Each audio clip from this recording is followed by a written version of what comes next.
Hello. I used to work in a Starbucks inside of the George R. Brown Convention Center.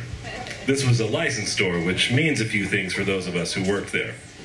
We had all of the typical annoyances of working at a full-on Starbucks with absolutely none of the sanctioned perks like insurance or fair pay. Probably the most interesting thing about working in the George R. Binks, as I like to call it, was that there was a revolving demographic.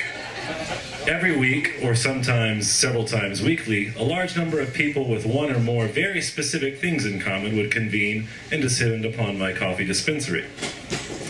The kinds of groups I was accustomed to seeing were often in the oil business, but there were pharmaceutical reps, competitive cheerleaders, people with show dogs, people with show cats, quilters, and my Larpers. My manager used to be a chef at some fancy restaurant and had the insanity to prove it.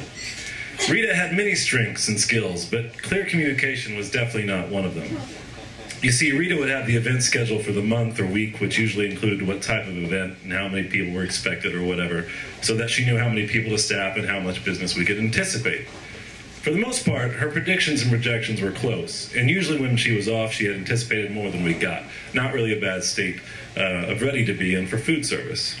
There was this one time, though.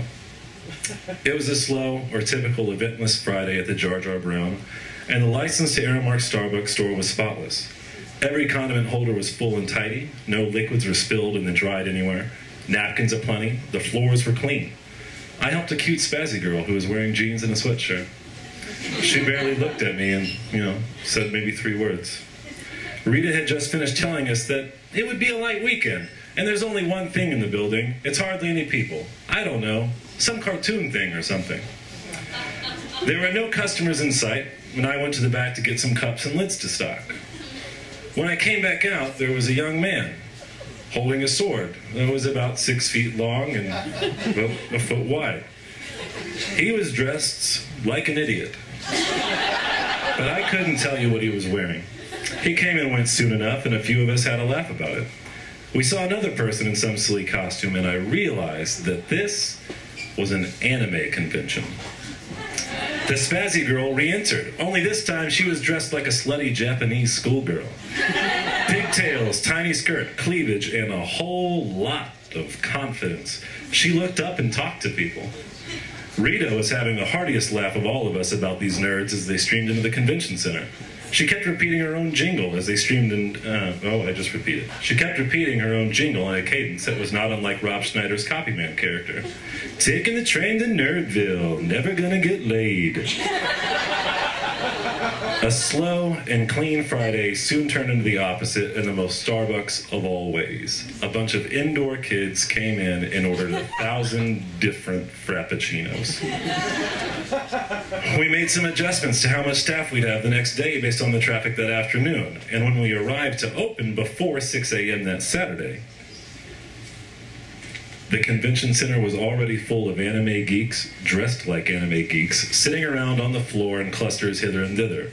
We opened up and had a steady stream of nerdy kids tippelessly ordering difficult, sugary, messy drinks. We delighted in making fun of them behind their back, and making up stories about how inept they were. I kept seeing kids wearing these wristbands, and they had a little metal plate on them, displaying different symbols on their wrists or heads.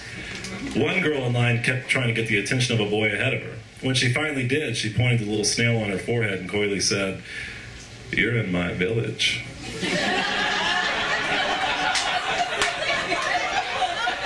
I found out later that was somehow in reference to live-action role-playing. Joey came by to check with us. Joey was one of the event coordinators who worked in the offices in the George R. Binks.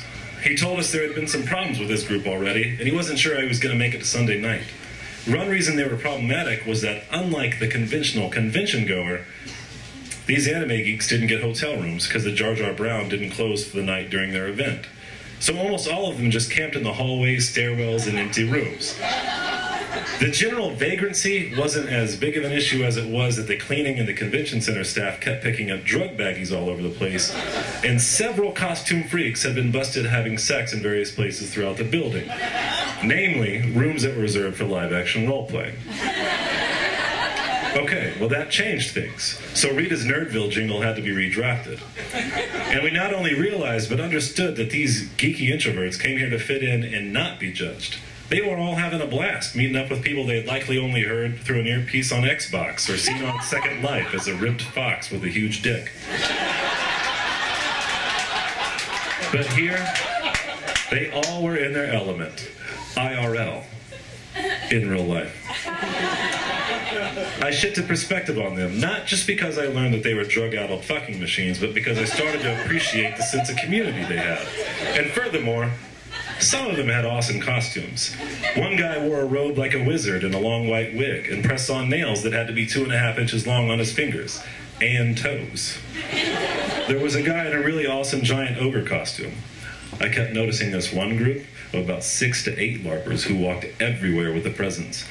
They looked like they were from the Matrix. All of them wore black. Their clothes had lots of zippers. One dark-haired girl had dreadlocks, a few of which were red. They wore really aggressive boots, and a few of them had goggles. I thought they were totally dorky, but in some way, it registered something in me on the fear scale. By the way, this must be exactly what bullies don't know they're feeling when they're compelled to exert some kind of dominance. But I was fascinated, and sort of marveled at them. Having trudged through a weird and entertaining Saturday and partway through an equally weird and entertaining Sunday, there was an incident. It wasn't exactly at a slow moment, so my recollection is foggy at best, but I know this. The Matrix LARP gang was walking in formation, and there was plenty going on in the open area between the license to Aramark Starbucks and the Luke Skybridge to the Hilton. And then I heard some screaming coming from the right next to the skywalk where the Matrix gang was. Some security guards went over there, and then it all went somewhere else. Not long after that, Joey came by to get some coffee, and he filled us in. The Matrix LARP gang had a prospect, or a pledge, or I don't know what they're called in the LARP world, but anyway, as a way to initiate this female prospect, 2 Matrix males picked this LARP girl up and dangled her by her feet over the side of the second-story railing. Now, the floors of the Jar Jar Brown are not small, so what is separating this upside-down girl from the ground beneath her is about 30 feet of falling room, and she had a normal reaction to this, and she screamed. Now, I don't know if she made it into the gang, but here's what I know. The Matrix gang was escorted off the premises and asked not to return. The anime convention was barely allowed to finish out the weekend. The anime convention planners were notified they were not welcome to return. And lastly, there are some anime and LARP people that are gangster as fuck.